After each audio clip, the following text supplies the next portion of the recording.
Great. Okay. I hope you all had a good weekend.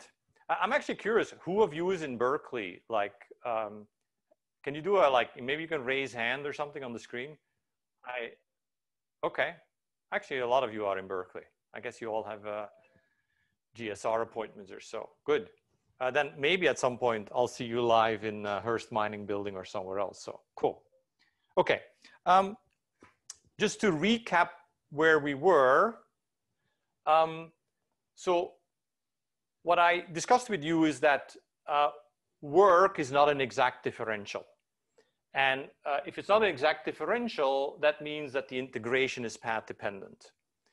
And the reason it's not, and the reason I gave that crazy example where I sort of remember I gave an example where I cut out part of the differential and that made it inexact, is because this is really physically and historically what happened, that people didn't know that heat was a form of energy transfer, and that some energy transfer would show up as heat, and that it was only the sum of these two differentials that's exact. So if you sum the two differentials, then you get the change in internal energy in the system, and that sum is exact. So the internal energy is an exact or total differential, which means that its integration is path independent, which also means if you integrate it in a loop and come back to the same point, the change in internal energy is zero. And that allows us to conclude that internal energy is a property of a material because it is defined in a state of the material, right? If I integrated something that's not a property, then if I sort of like integrated in some weird path and came back, I wouldn't integrate to zero, right? If I integrated the work along this path here in, I realize it's a little hard to see, in purple, that integral would not be zero. So work is not a property of a system. It's what's called a process variable. Energy is, because every time I integrate internal energy, means the internal energy belongs to the state. It is a property of the state. I wanted to give you just a slight amount more of historic background, and I hope you're not bored of my historic background, but sometimes I think this helps you remember things. And also that to point out that in science, sometimes things are not trivial. And it really was because people did not want to accept the first law of thermodynamics, the conservation of energy, unless they could actually prove it experimentally. And again, at the time, they only thought of work as a flow of energy. And what I just told you, if you just integrate work, you won't find that that integral is a property. And it's because people didn't know that heat flow was a form of energy transform. And even if they suspected it, they didn't have units to put them. They would measure work, they would measure heat, they didn't even have the same units. So the person who kind of figured it out was Rumford. And I have this great picture of Rumford here. He was a handsome man. He was quite the womanizer in his time. He was truly what you call a careerist, or he moved from fairly low in life up to, by essentially marrying up and schmoozing his way up all the way into the high courts. But he finally did this cool work. He invented the Rumford stove, which was the first big step towards less CO2 reduction. It was a highly efficient wood stove.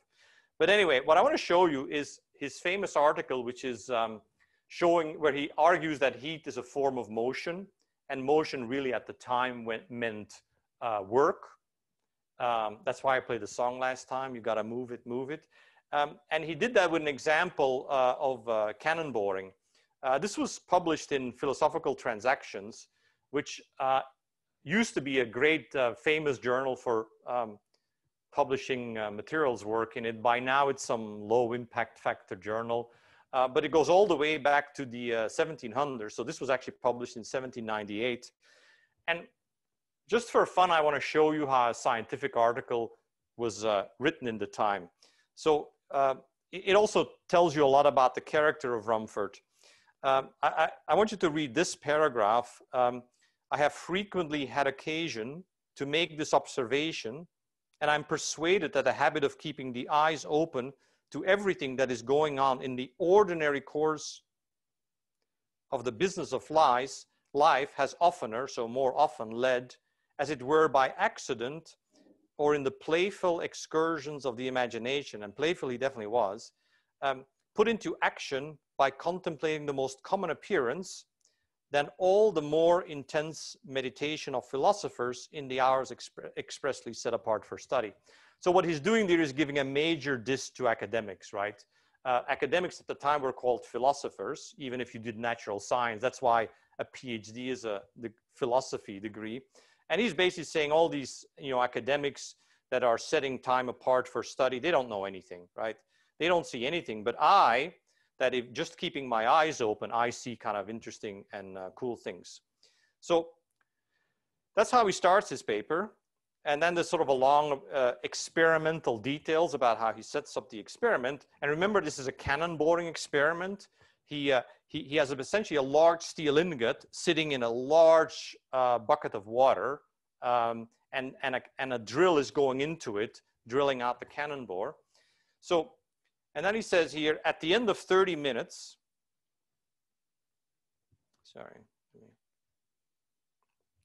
when the cylinder had made 960 revolutions, so he's very scientific, right?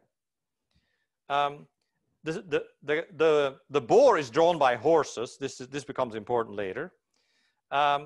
He puts in a thermometer, blah, blah, blah. He describes the thermometer, right? Because they didn't have standardized thermometers, etc. And the mercury rose almost instantly to 130 Fahrenheit. Sorry. Okay. And then he keeps on going. The result of this beautiful experiment was very striking, and the pleasure it afforded me amply repaid me for all the trouble I had in contriving and the complicated machinery. I mean, can you imagine writing that? The pleasure of my results was worth all the work. Okay, and then he keeps on going, and the temperature water went up. He kept on drilling, boring to 175. And at 2 hours and 20 minutes, it was 200 Fahrenheit. And at 2 hours and 30 minutes, it actually boiled. And then he goes into, it would be difficult to describe the surprise and astonishment expressed in the countenance of the bystanders of seeing so large a quantity of cold water heated and actually made to boil without fire. So basically what he figured out and what he showed people is you can essentially make the temperature of things rise just by doing work. You don't actually need a fire. But I want to go to the end. Because he didn't have units for heat, right? Now we know joules, but he didn't have units. So he has to kind of figure out how much heat was put in this water. So he starts working in the quantity of heat produced. Sorry, my iPad is working well today. By the friction of the blunt steel borer against the hollow metallic cylinder, blah, blah, blah, was greater than that produced equably in the combustion of 9 wax candles, each 3/4 of an inch in diameter, all burning together. So his unit of heat was like how many candles you would burn to get the same amount of heat. But the last part of the paper is really funny. But no circumstances can be imagined in which this method of procuring heat would not be disadvantageous, for more heat might be obtained by using the fodder, that's the food, necessary for the support of the horse, so for feeding the horse as fuel. So he says, well, I showed you how to make heat from work, and the work comes from a horse, but it's not a very efficient way of making heat, because if I burned the hay and the food of the horse, it would actually be much more efficient. So that's basically how we figured out that there was some equivalence between heat and work. And the person, of course, who figured out the units was Joule, right? Joule did the paddle wheel experiment, which you may have all have read about. And that's how he got the unit named after him. And at that point in history, we were essentially ready to put these two differentials on the same footing. Then we knew that they were both forms of energy transfer and that one could show up as the other. Okay, and this will become important later in thermodynamics, because how you mark them, these energy, what is work and what is heat depends to some extent on what you set as your system boundaries. And I gave you a small example of that last time. Okay. So what's our strategy going to be for the next few lectures is that we're going to take this strange looking differential equation, right? du, and I'm going to now explicitly write that du is a property of the system, right? So I'm going to write system as an index, that this differential is the sum of the heat flow into a system plus the workflow. So in a purely mathematical sense, this is a basic differential equation, right? It's a strange one because you have an exact differential, you have a bunch of inexact differentials. But what we want to do is we want to turn this into the evolution of the system. So we want to turn this into a differential equation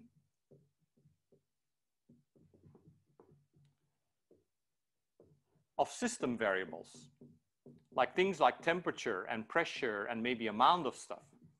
Because if you do that, so if I can turn all this in terms of T and P and whatever describes my system, then I have a differential equation for my system and I can study how it evolves. Okay? Does everybody get the layout of the land here? So that's what we're going to do. And you know that already to some extent, right? Because I showed you, for example, that under some cases, if you have some mechanical work, then this might be minus PDV, right? So we already kind of know how to turn this differential into variables of the system. If we have mechanical work, it's PDV. If we have electrical work, it's phi dq, whatever. So let me spend a little bit of time now on this one. So how do you turn the heat flow into variables of the system? So for that, we define the heat capacity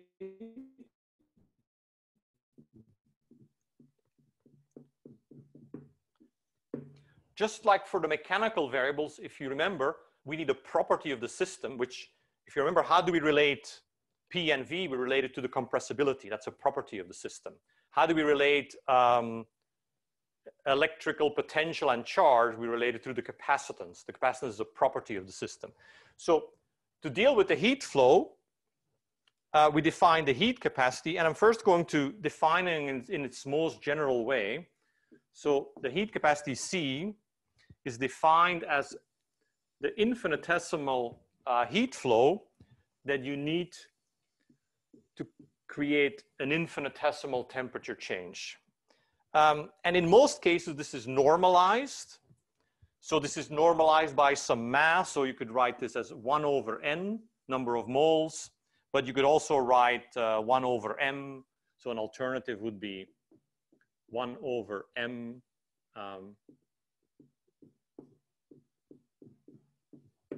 depending on whether you want to write the heat capacity per mole or per kilogram. Okay. This is not a derivative, right? It looks like a partial derivative, but it's not, right? Because for this to be a partial derivative, del Q would have to be a function, and Q is not a function. So at this point, all this is the ratio of two differentials. Now, at this point, if you were in a real class, you would be jumping up and saying that I'm full of crap. Because why?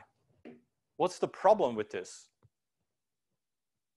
I just made a statement here that these things are inexact differentials.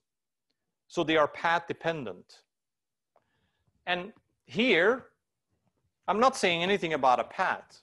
I'm just saying that, you know, if I move dt to the other side, I'm saying that dt would be equal to C times del Q. So unless dt fully specifies the path, then this definition is not proper, right? Because the heat flow I put into a system to create a change of temperature depends on the path I take to create that change in temperature. So this definition is not complete. So let's move here.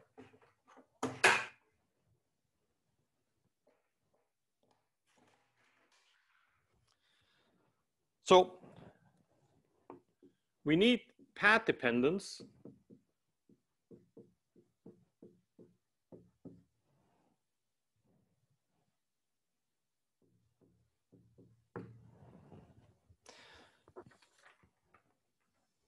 So the real definition of heat capacity would be something like 1 over n del Q divided by dt.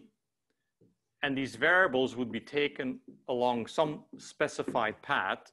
And so the heat capacity would be defined along that path. So if you were to have a simple system, and we'll come later to the definition of a simple system. So if you had a system that was like an ideal gas, that can be characterized with only 2 variables out of, for an ideal gas, you only, if it's closed, you only need to specify 2 variables out of P, V, T, right? Then you can define a heat capacity. You're giving a temperature change. So that part of the path, so one dimension of the path is specified, right? You're giving it a dt, but you have to specify the other dimension of the path to fully specify the path. So you could define Cp as 1 over n del Q dt at constant P, and you could specify Cv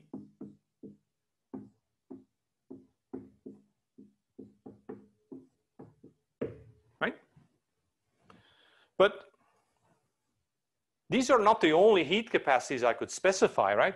If I, let's say I had an ideal gas and I map it in a PV diagram, right? Again, 3 variables in an ideal gas, but I have an equation of state. PV is nRT, so I only have 2 independent variables. So Cp would describe a path in like this, right? Constant P. Cv would describe what goes on in a path at constant V, but I could give you any path I want to, right? So maybe you want to know what the heat capacity is along, I don't know, this path.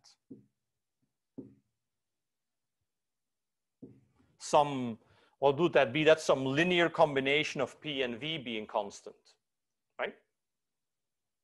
And that would be some kind of combination of Cp and Cv. So Cp and Cv are not the only heat capacities, but you could think of them as 2 independent heat capacities that fully specify the heat flow in my system. Okay. So let me now ask you a question.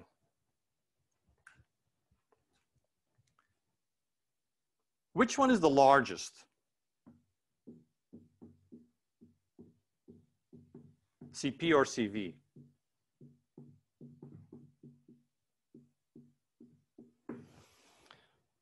So maybe this is time for a poll, but I didn't set up a poll, so maybe type in the, I want some ideas from you.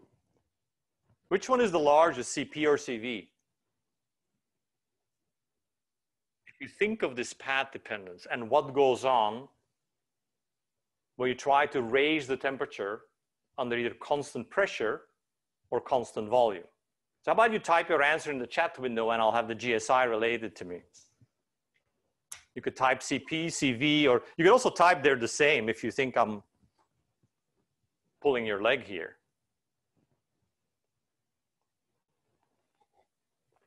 So the point of this exercise is not to get the right answer, right? The point of this exercise is for you to think about this. While you guys type in the chat window, I'm going to draw some pictures. Professor, I had a quick question about the equations that you put. Yeah. You wrote the Is this my error? Okay. I just wanted to make sure. Okay, thanks. Thank you. I just saw that myself. Cool. Okay. Jen Yang, do we have a result? Did anybody answer? Actually, everyone who answered thinks Cp is larger. Ah, you're all way too smart. You're absolutely correct. Does anybody care to explain the argument? That we're going to have to do Somebody's going to have to speak up on video. Why do you think CP is larger? Because you just remember, or do you have an argument for it? Come on, give it a shot. Yeah, I can give it a try. Who's going to try? Can you guys hear me? Okay, yeah, I can hear you. Go for it. So I think that at constant pressure, since you're at constant pressure, let's say you're adding heat to the system, and then you're expanding the system, and expanding that is doing work out from the system. So you have to add more heat to compensate. That's what I think. Perfect. It's essentially an expression of Le Chatelier's principle, right? I'll draw it in a second on the board. But, you know, Le Chatelier principle tells you, if you remember chemistry, if you're trying to do a change, the system works against you, right? That's kind of a simplistic version of Le Chatelier's principle. That's exactly what goes on here. So let me draw what goes on. So let's say V is constant first. So if I take a piece of material and I heat it, right? So I put a del Q in, it ends up at the same volume. So because the volume is constant, there is no work being done, right? Because the work is PdV. So that means that all the heat you put in, the del Q goes into the internal energy. If I now do this at P is constant,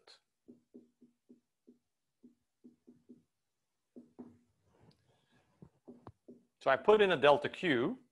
So now del W is negative because the system expands, and I'm going to sort of exaggerate, right? So the system's gone a lot bigger. So that means du now is less than del Q. So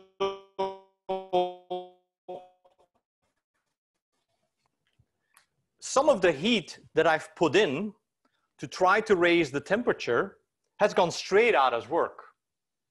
It's like the system resists me. It puts it out as work, so I get less into du. So du is what's responsible for the temperature change. And so what this is saying is that if I want to do a pressure change, a temperature change under constant pressure, I need more heat, therefore I have a larger heat capacity. So what that means is that, okay, I'm running out of good board space.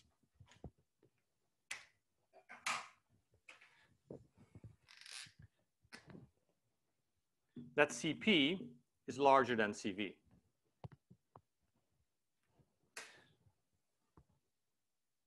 Okay, there is an error with this argument. So somebody should jump up. There is something. Let me give you a bit more facts. This is always true, always. We will prove this later more rigorously. But this argument is not always correct, the one here. Why not? If I tell you that this is always true, then this argument cannot be correct. Why not?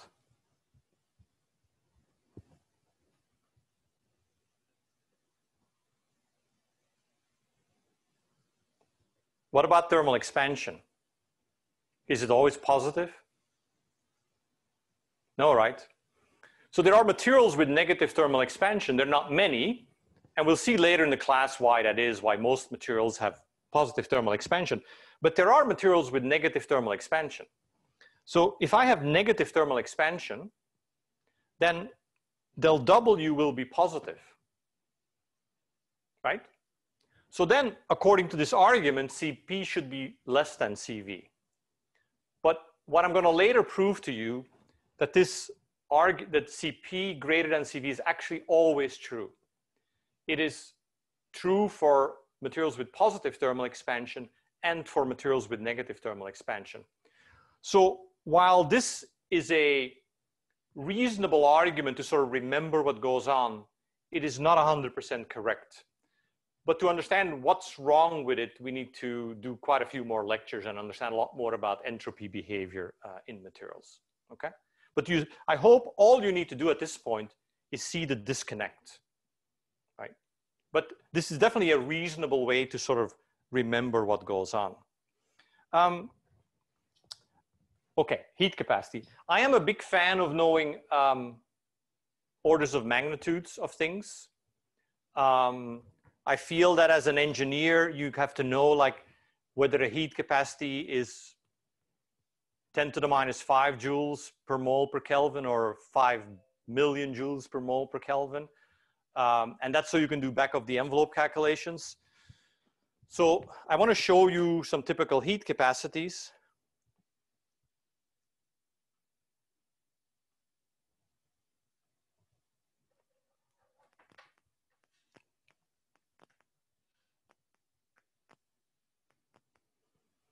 And heat capacities you'll see are easy to remember. They're almost always the same. So here's a few heat capacities oh, I was looking for the heat capacity. Okay, let me first go to these. Heat capacity of some typical solid elements, right? A lot of them are in the sort of 20-ish joules. The units here for CP are joules per mole per Kelvin. You see a lot of them are in this kind of 20-something range. Iron is about 25 at room temperature.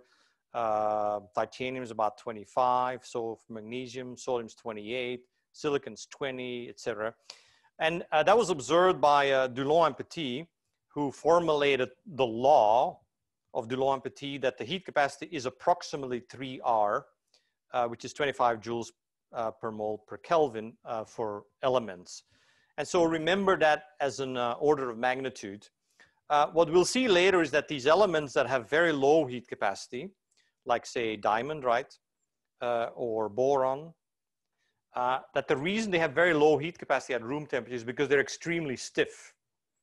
And stiff means that they're, we will show later that heat capacity comes from phonon modes. And because they're stiff, they essentially don't have their phonon modes activated at room temperature. So they don't really have the necessary ways to absorb energy. And that means the heat capacity is quite small, but it would go to 3R when you go to higher temperature. Sorry, so let's now go to, heat capacity of ideal gases are fairly easy to get. Monoatomic gases are, CP is about 5/2 R. And for diatomic gases, CP is about 7/2 R. Typically, this is, sorry, I should add a bit. Okay, so that's for CP. For CV, monoatomic is about 3/2 R, and diatomic is approximately 5/2 R. So what you may recognize and what we'll see later in statistical mechanics, that it's about 1/2 R per degree of freedom.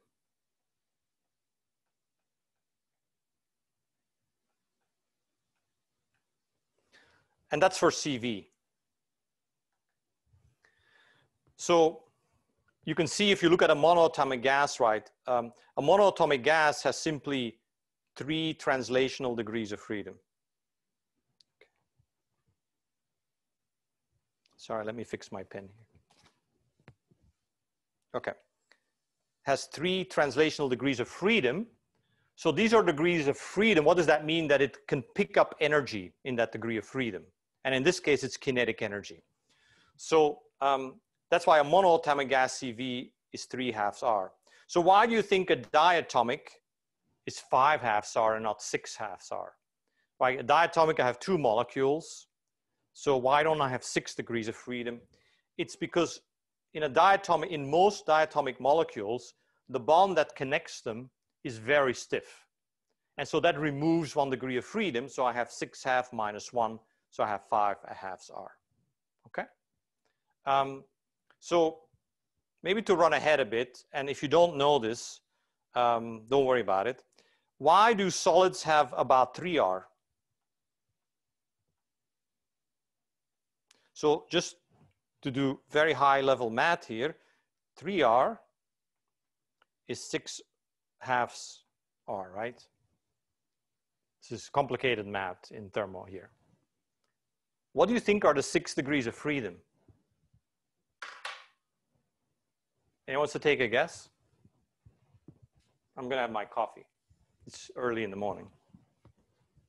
So, like, why does a solid, an elemental solid, have 3R, but a monoatomic gas is only 3/2 R?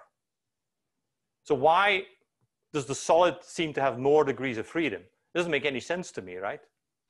It's because you can model the bonds in 3 dimensions as springs, and so that gives you an extra kx squared potential energy, which gives you another degree of freedom. Yeah, you're right on target. I would formulate it a little differently maybe, but solids have the kinetic degree of freedom that gases have, right? So if you have a solid atom, it can pick up kinetic energy in 3 directions, right? So E kinetic. But it can also pick up, it can also store energy in bonding in 3 directions. Right? If I can displace an atom in 3 directions and so it can change its potential energy. So why does that not appear in gases? Because gases have no potential energy. They have no potential interaction. So in gases, this degree of freedom cannot pick up energy because there's no bonding between the gas molecules, right? And again, we'll see this in more detail in statistical mechanics, but I sometimes feel when we teach statistical mechanics, everybody gets so lost in the math that they lose the physical principle. So I'd like to sometimes give them ahead of time. Okay, now if you go to like say diatomic or molecular crystals, not really molecular, but so for example, if you take sodium chloride, so now the heat capacity is 25 joules, is 50 joules per mole per Kelvin. And this is just the way you count the moles, right? Because here, 1 mole is 1 mole of sodium chloride. So it's 2 moles of atoms. So that's why it's 50 and not 25. Per mole of atoms, basically this is still 25, right? And so if you look at a lot of these compounds, sodium chloride, sodium bromide, sodium iodide, they're basically all 2 times 25. Now let's look at a few that are lower. So for example, magnesium oxide is lower. You know, you would expect again like about 50, but it's lower. And again, that has to do with the fact that magnesium oxide is extremely stiff, right? It's a super dense oxide. And so some of the phonon modes, which is the degrees of freedom, the vibrations, are not activated, right? Because if you remember, phonons are quantized. So you need to reach a certain temperature to excite the first level of phonons. But in general, right, if you forget heat capacities, you know, just think 25 joules per mole of atoms, basically, right? And you won't be that far off. Okay. Heat capacities can be temperature dependent. So here's an example for the heat capacity of iron. And of course, now my rule of thumb seems to kind of be catastrophically break down, right? Except that it's really not that bad because, you know, like 30 is about here, right? 30 is about here, right? No, wait, hard to read here. Where does it get very large? That's near a phase transition. So near a phase transition, this is actually as the system goes from alpha to delta, a system can essentially start picking up energy by starting to fluctuate between configurations of the different phase. So it has new degrees of freedom and the heat capacity goes up dramatically. So in general, it's a temperature dependent quantity. Okay, back to work.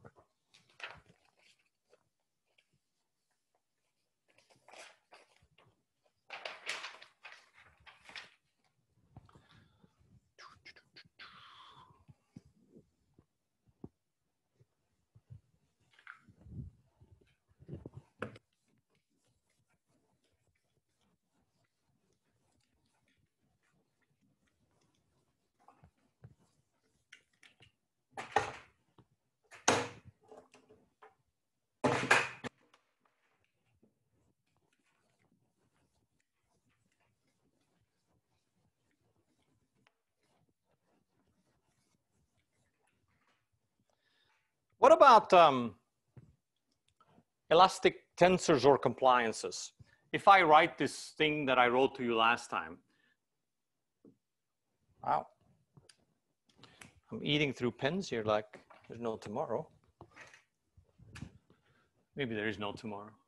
Okay, CIJKL, remember that from last time? I defined as the derivative of the IJ strain with respect to the KL stress.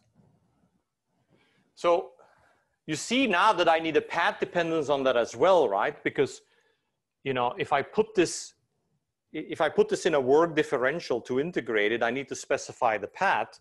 So when you did mechanics, what you probably learned was the elastic constants or compliances under constant temperature, right? So that is a path specification. I'm deforming under constant temperature. But you could define compliances under other paths, right? You can't really define them under constant pressure, right? Because you're applying stress. But sometimes what we'll do is we'll, you know, define them under some path that's a little hard to specify, like Q equals 0.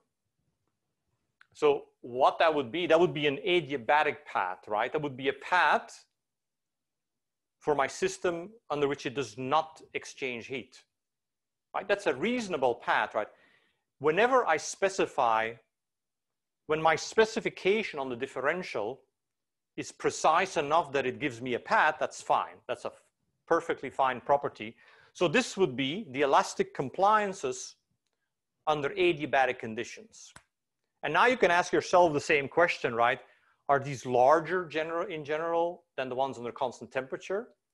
And, you know, I'm going to let you play a bit with that, but we will later see how you can exactly prove the relation between these things under constant temperature and under, say, adiabatic paths.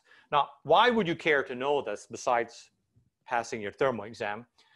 So these are relevant, for example, under shock compression. So if you do shock compression of something, then the system doesn't have enough time to become isothermal with the environment.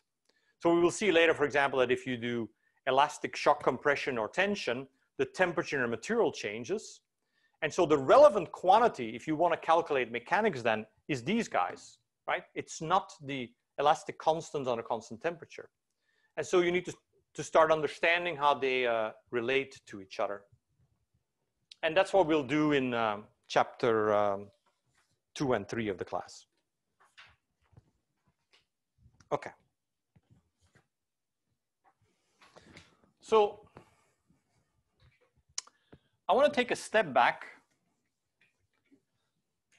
and come back to a topic that I talked about in the beginning. What variables do you need to characterize a system in thermodynamics? So this is a sort of confusing thing, and I know when I was an undergrad taking thermodynamics, it drove me nuts. Like, so what really are state variables? And state variables is not a magic word, right? It's the variables that describe the state. And we distinguish state variables from parameters. And I'll give you an example in a second. So there's a very systematic approach to this. So the question is, what do you need to describe a system in thermodynamics? So first of all, you need all the extensive quantities that appear in work terms.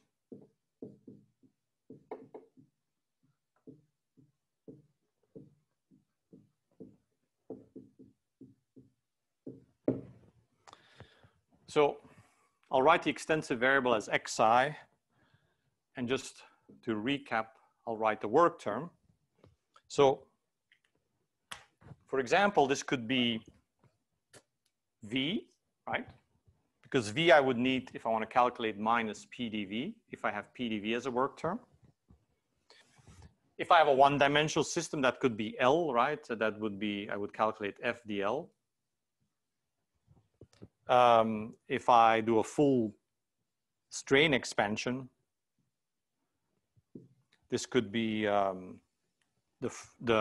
volume times the strain. And it's a bit odd, right? Strain plays the role of an extensive variable, right? And the conjugate intensive is stress, so the work differential is V sigma d epsilon. It could be volume times magnetization, right?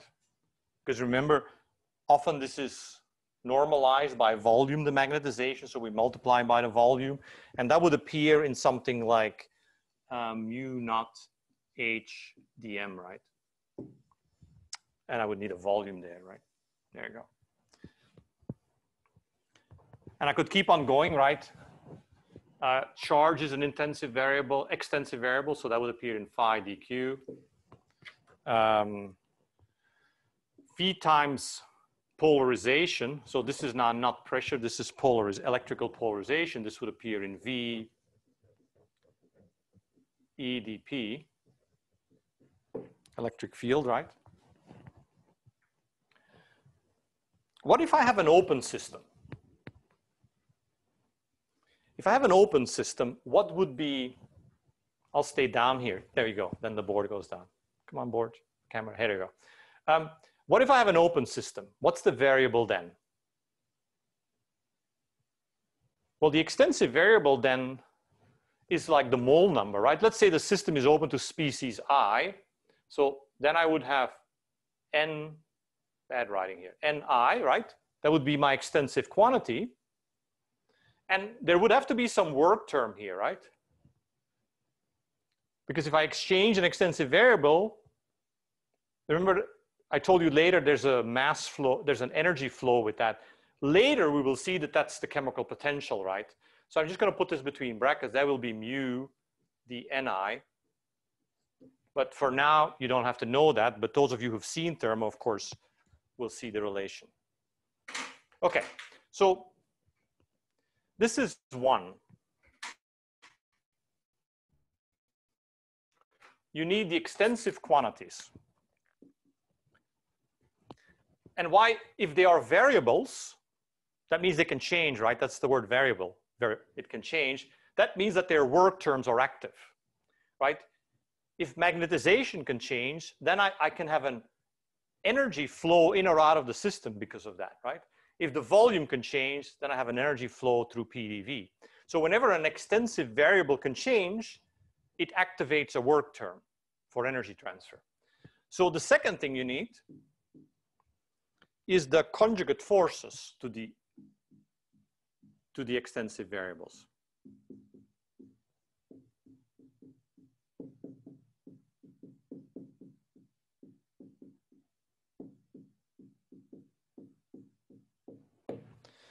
So these are things like, you know, pressure, force, stress, magnetic field, electric field, and then of course later we'll see chemical potential, right? And then the third thing you need is temperature, because temperature does not appear in any of these other ones. And the fourth thing is a mystery variable. And the mystery variable is the conjugate to temperature, right? Because temperature is an intensive variable. So there has to be an extensive conjugate to it, and that's the mystery variable, right? We will later see that that's entropy.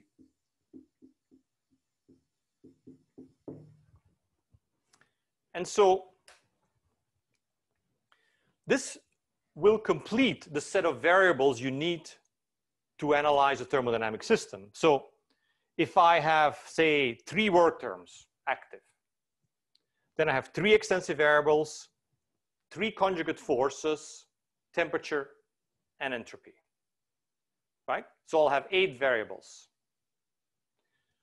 What we will see later, there is one more stage to this analysis of variables, is that conjugate forces and extensive variables are related to by equations of state.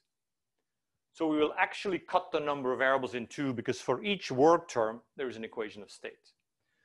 So for now, the number of variables is, if you have n work terms,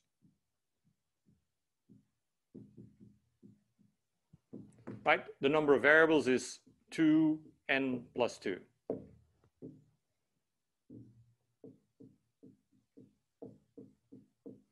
And later we'll cut that in 2. So it'll be n plus 1.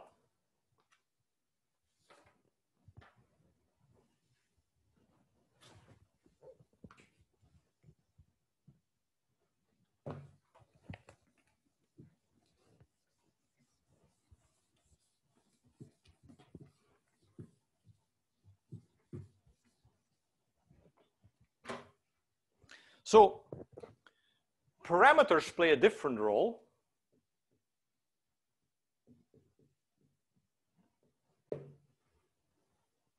Parameters play the role appearing in the relation between the conjugates and the intensive and the extensive. For example, right? If I have a closed system, then an obvious parameter is the mole numbers. By the way, I use these squiggly brackets whenever I mean a collection of these things, right? So if I have a multi-component system, then I would, if I have 5 components, then I have 5 mole numbers, right? So the squiggly bracket means the group of them. It's not just one Ni. So if I have a closed system, I still need to know how many moles of everything I have, because that's sort of going to tell me how big my volume is, right? And now you see, well, mole numbers could be parameter, but if my system is open, then it's actually a variable, right? So don't get confused by these things, right? What else could be a parameter?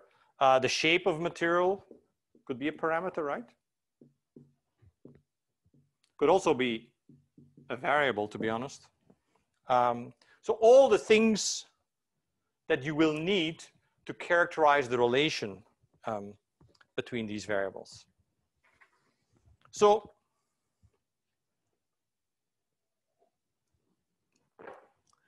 that brings me back to heat capacity. And you've all seen things like CP and CV in your undergraduate terms, but let's say I do heat capacity in a system with a magnetic work term.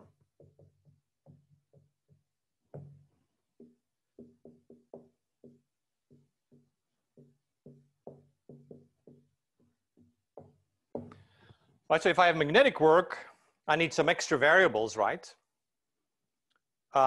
So to specify a path, I need to give a lot more information than just keeping one constant. So let's say I have a 3-dimensional variable space, right? In the ideal gas, I had 2 dimensions, right? Let's say I have a 3-dimensional variable space. Let's say I have, volume, magnetization, and temperature. I take as my 3 variables. So remember, one of the directions I give, right? I give the system a dt to define the heat capacity, but that means I have to keep 2 of them constant. So in a magnetic system, I would have a bunch of heat capacities. Say I would have CP, H, so heat capacity under constant pressure and applied field. I would have CP, M, heat capacity under constant pressure and constant magnetization. But I could also define CV, H. I could define CV, M, right? So I have a bunch more possible heat capacities, right? Now, let's say you're working on some giant magnet or a motor, and your boss tells you well, I know CP and CV of this material, but how do you know this material is under constant applied field? Does it have the same heat capacity? Does it have the same heat capacity when it's under some constant, but say high applied field, than when it's under 0 applied field? Well, you could go and measure that, but the beauty of thermodynamics is that we will later show you that you can actually just calculate that from knowledge of other properties. And that's really the beauty of thermodynamics, that, thermodynamics is a bit like a hamster.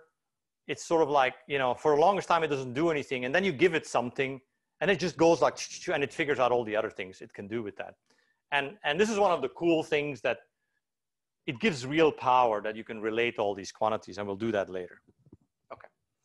One more definition. We will sometimes, when we want to work on simple systems, we will define a simple, or which is in some literature called a limp system.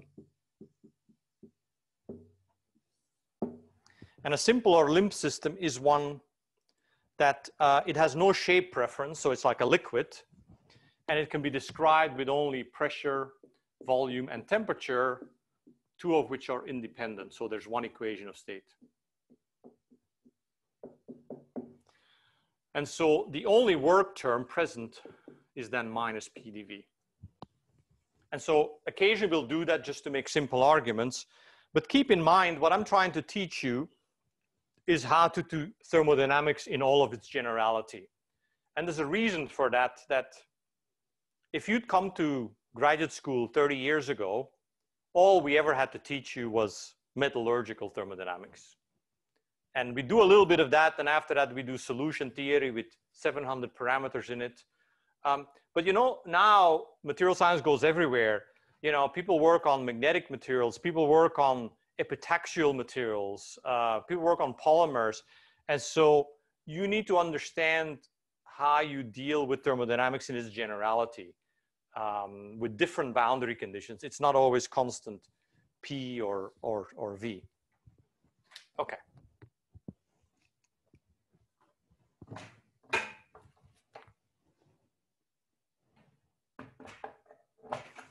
Okay, I want to do a few examples slowly to warm you up.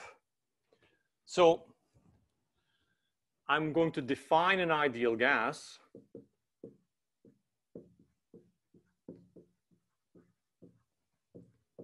In a somewhat unusual way. So I'm going to define it by first the equation of state, right? PV is nRT, which you know. But I'm going to add something that later we will actually prove. So it's not part of the formal definition, but for an ideal gas, we can prove later that the UdV, so how internal energy changes with temperature at constant T is equal to 0. So this can be proven, it's just not today. So today I'll take it as part of my definition. And sadly, I have realized that my U and my V look the same. So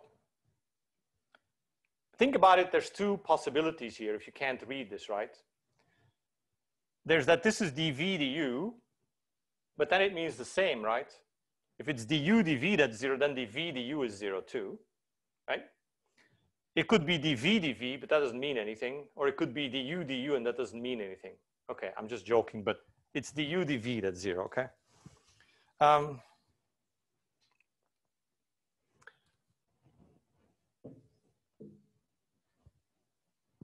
So other properties that follow from that. Well, did I say something really stupid? If this is 0, then dV du is infinity. Okay, forget it. I was, yes, too early in the morning. Okay. Other properties that follow. I should stop joking. It doesn't work very well.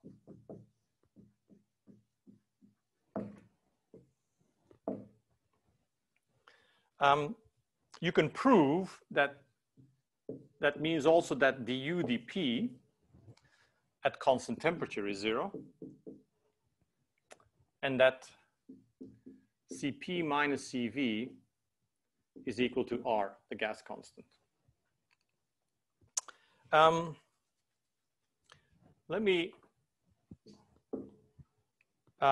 You can try to prove these for yourself. But what I want to show is that the internal energy, U, is only a function of T.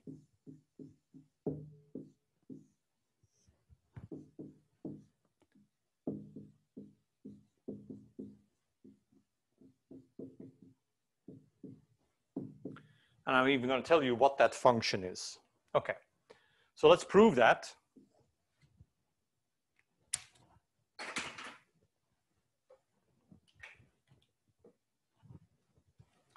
Okay, for an ideal gas in general, U is a state function, so it's a function of two variables, and I'll pick T and V. So if I do the multivariable differential, du is du dv at constant t dv plus du dt at constant v dt, right? That's just math, right? That's just highly complex multivariable calculus. Okay, but now in my definition from the ideal gas, it said that du dv at constant t is 0. So this term goes, right, by the definition. So the question is, what is this here? So I'm asking, what is du dt at constant v? Well, let's write it out, right? So I'm going to expand this here, right? So du, if I use the first law, is del q minus p dv, right? If I only have work. But I'm asked to evaluate this under constant v. So du, I'm going to write this explicitly under constant v, then dv is 0, right? So what is this here? This is the heat flow under constant volume.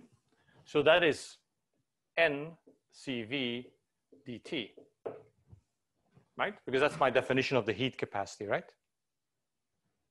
Okay, so what did I get? I get that du is NCV dt. So I find that the only variation of that the only way that an ideal gas can change its internal energy is by changing its temperature.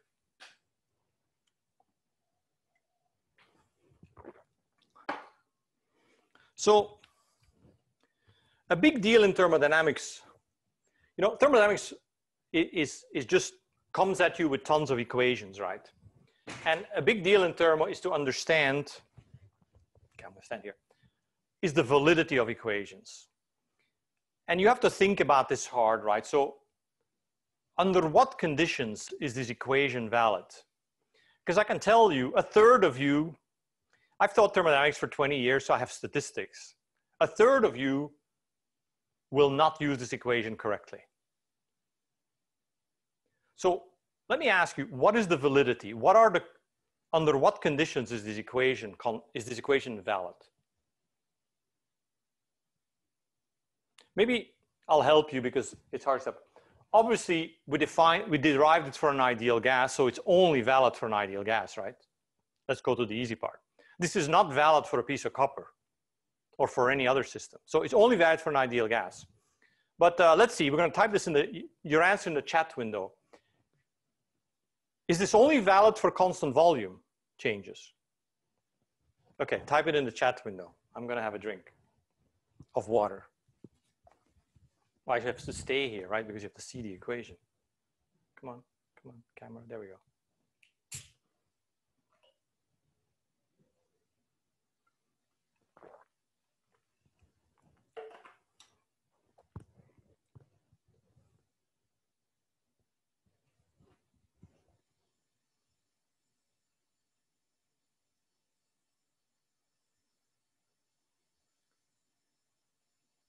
Man, you're all way too smart. Okay, you're absolutely correct. This is not just valid at constant volume. The mistake that some people make is, right, so they see CV and they go like, well, that's the heat capacity under constant volume. But that's just a property. That doesn't mean this equation is only valid under constant volume. If you look back at the derivation, I have not used constant volume anywhere. That the reason that the variation with volume drops out is because this partial derivative is 0. It's not because there is no dV, right? So that's why this variation drops out. So this is true always for an ideal gas, whatever I do to it, okay? Feel free to interrupt me, right, if you have questions. Okay, let's do a few quick examples. A lot of this is kind of undergraduate stuff, but it's kind of a warm-up, so let's go.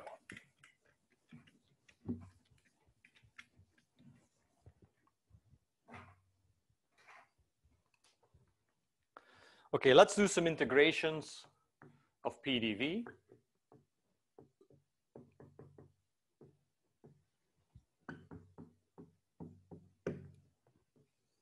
For an ideal gas, right? Okay, let's first do an isothermal compression of an ideal gas.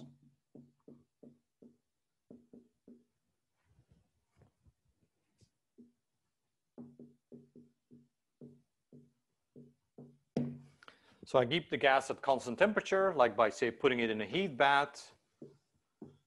And I start at some initial pressure and volume. I compress it along an isotherm. An isotherm sort of looks like a hyperbola, right? And I say I compress it to there.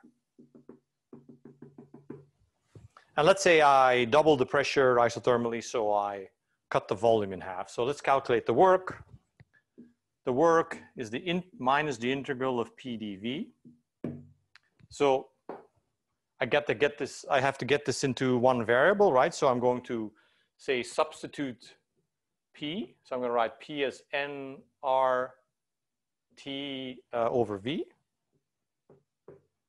So this is equal to minus nRT integral dV over V. So dV over V integrates to a logarithm.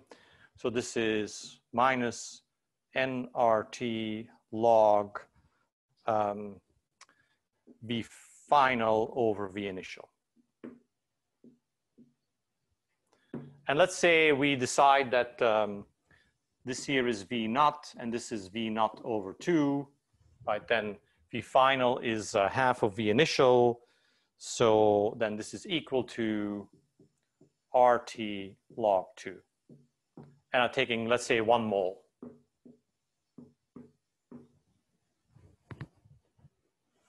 So if you calculate that at 298 Kelvin, that is equal to 1,717 joules per mole.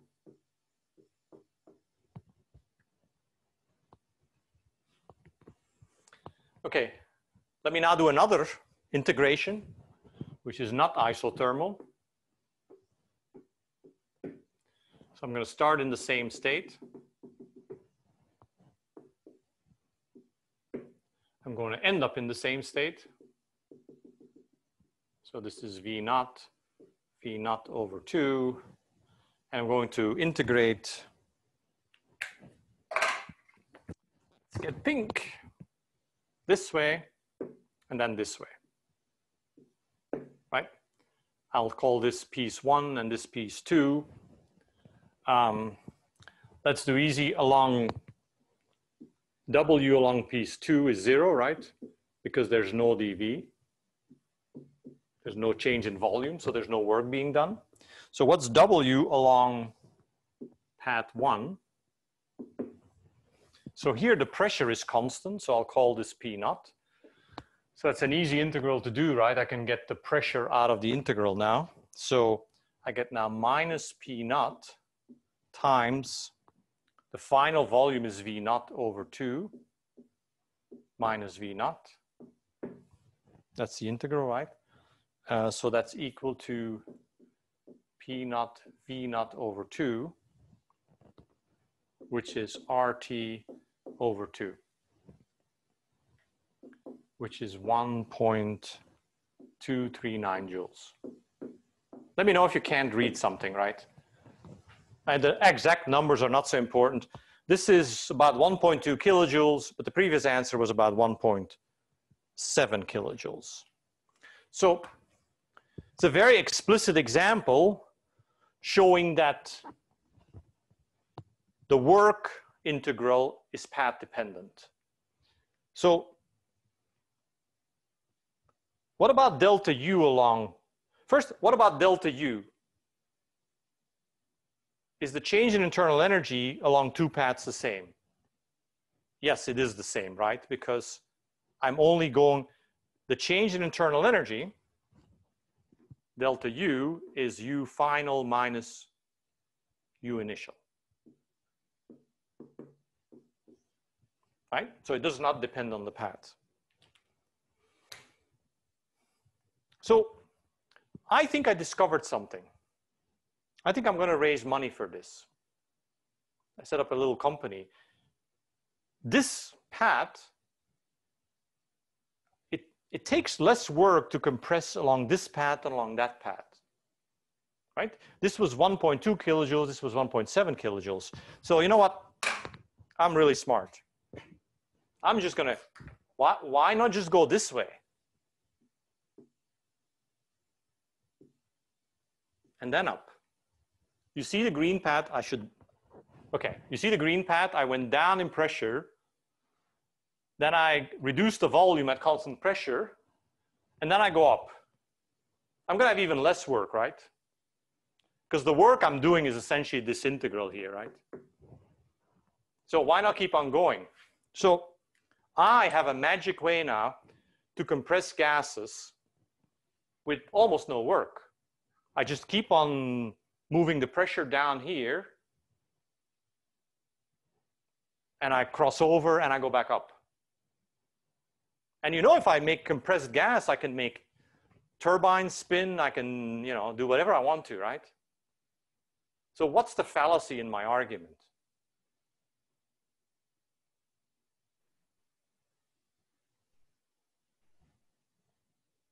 This is actually a real problem. I'll tell you about the engineering context. Okay, somebody wants to answer. Go ahead. The floor is yours. I think it's because along path or along the section 2, you have to put in heat to I guess raise the pressure of the gas, and that heat you have to pay for it. It's a good answer. Does anybody want to perfect the answer? You're definitely on the right target. Actually, putting in the heat, I'll help. Putting in the heat isn't the problem. Because let's say this is all at room temperature, right? I'm actually at lower temperature here. The problem is actually getting the heat out. So when I do this, right? So this state here is at a lower temperature isotherm. So going from here to here along a non-isothermal path, I need to take heat out. So I need to cool the thing to lower temperature. And the lower I go here, the lower the temperature I need to get to. So, and we kind of know this, right? Because the delta U along both paths is the same. So if the work is different, the heat flow has to be different as well, right? So the reason you can't do this practically is because you actually have to cool the system here to lower and lower temperature, and that's expensive, right? So what you already see here, right, that there has to be a relation between the amount of effort I need to do to cool something and the amount of work I need to put in. Because if there weren't, I could come up with some clever system that makes cycles here, and like, there has to be a certain work cost to cool things to low temperature, right? Because otherwise I can make a great machine here, right? And I'll tell you, this is a practical problem, right? So, you know, I do a lot of research in energy storage. Mine is all batteries, but some people think that you should store energies by compressing air. And you know, it's a great idea, right? So you can store air in tanks, but you can also store it in giant caverns. But when you compress or expand air, as we'll see in a bit, you get all kinds of heat flow management that you need to do. And that's what kills the technology. If you could keep things perfectly isothermal, you'll see that that's not an issue. But heat management is the big problem in these cases. So let me do that now, I think. Okay, I have time. Okay, I'm going to do an experiment. Let me get my props.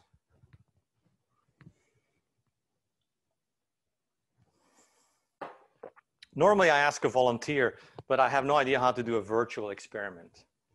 Okay.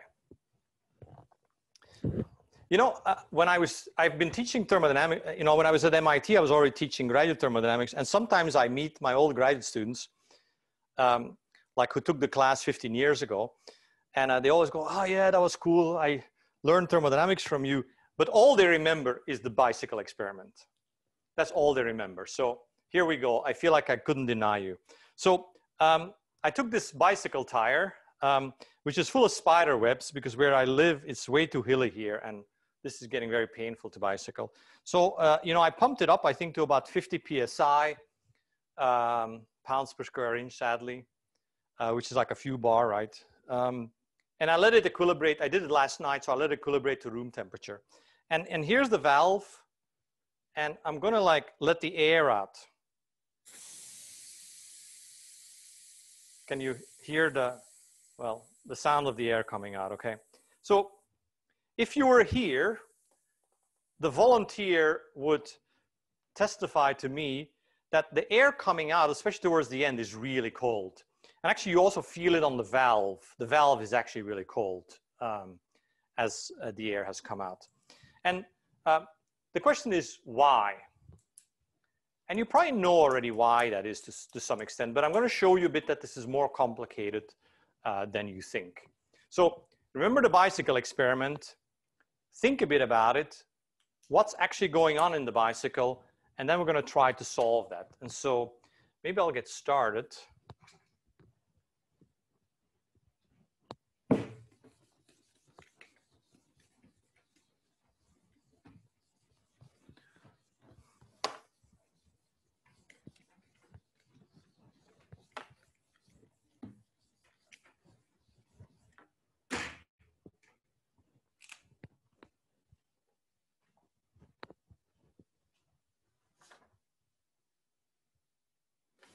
Okay.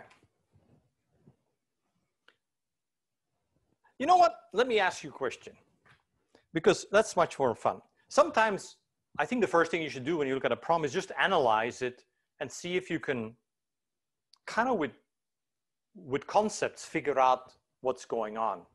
So if I ask you, as I'm letting air out of the tire, why does the air get colder? Like, even if you don't do equations, right? Why does it get colder? Can you give me sort of a precise but not quantitative argument?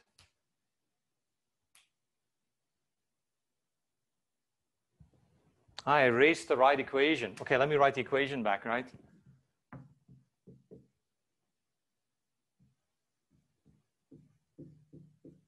And, you know, I'll write it per mole, right? So, you know, when I do per mole, just so you know, I underscore things. That's when the quantity is normalized by something. Okay, so, you know, if you had to explain to your roommate in economics, where, you know, physics not so hard. I hope nobody studied economics, but like, how would you explain that the temperature of the air drops in the tire?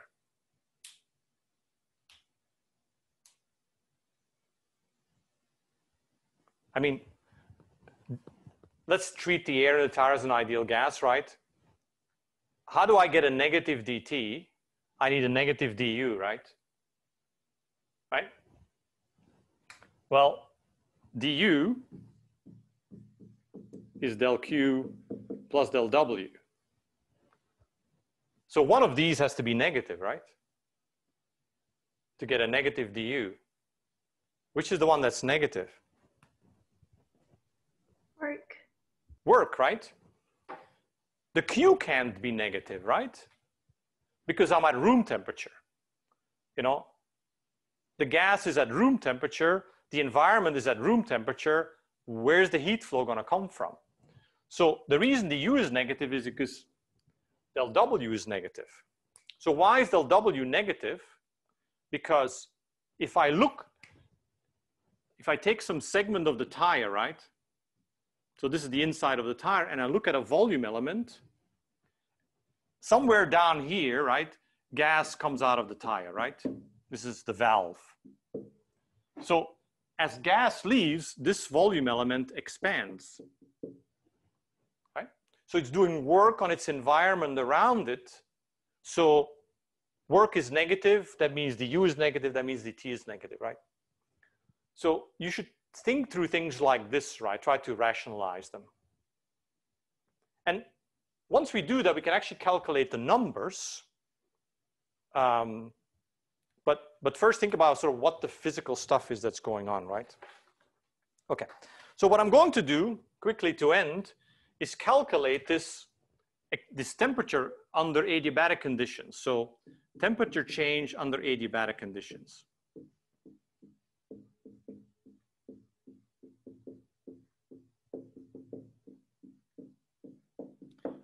What's going to happen if it's not adiabatic? Well, then the temperature decrease is going to be less, right?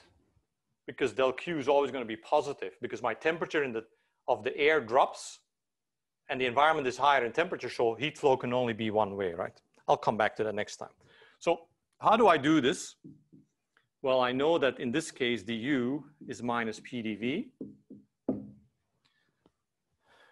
I'm going to do just what I said in the beginning of class, right? I want to make this into a differential equation for the system. So I have to turn this into parameters of the system. So this is NCV dt, right? This is minus PdV. Yeah? Okay. From here on, it's all math, right? I got like a differential equation with 1, 2, 3 variables. So I got to eliminate one. So I'll do V is nRT divided by P. So let's do highly complex calculus. That means that variation dV. I have two variables here, right? This is stuff you know better how to do than I do. Is minus nRT dP over P squared. That's when I take the variation with respect to P plus nR over P dt. Right? I'm going to stuff that in there. And I'm going to drop the n everywhere. Right? So Cv dt is equal to RT dP over P minus R dt. Okay, how do you solve a differential equation like this? Separation of variables, right? You bring all the variables of one type to one side, so you bring all the dt's to this side. So here you get Cv plus R dt over T is equal to R dP over P. This here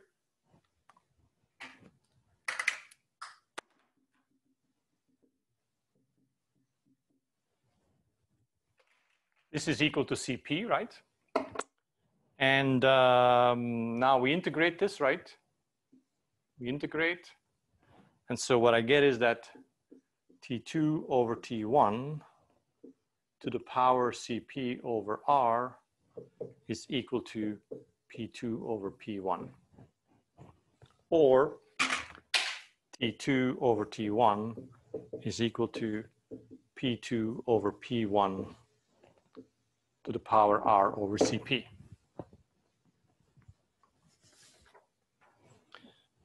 And if I plug in some numbers for the bicycle tire,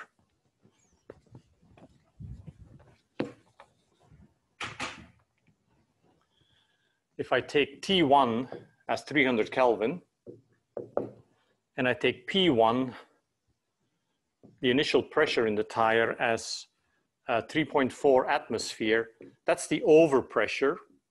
That's about 50 psi, I think. So P is really, so this is the delta over 1 atmosphere, right? Because that's how pressure is measured in tires. So really, it's actually 4.45 atmosphere. So then T2 is 300 Kelvin times 1 over 4.45 divided by 8.314. That's the gas constant R. And I took CP for air 333. So this is 206 Kelvin, which is minus 67 Celsius. So if my analysis is correct, then the air, the last air coming out of the tire should be minus 70 Celsius. If that really had been true, I would have had a cold burn on my hand, right? So why is it not minus 70 Celsius?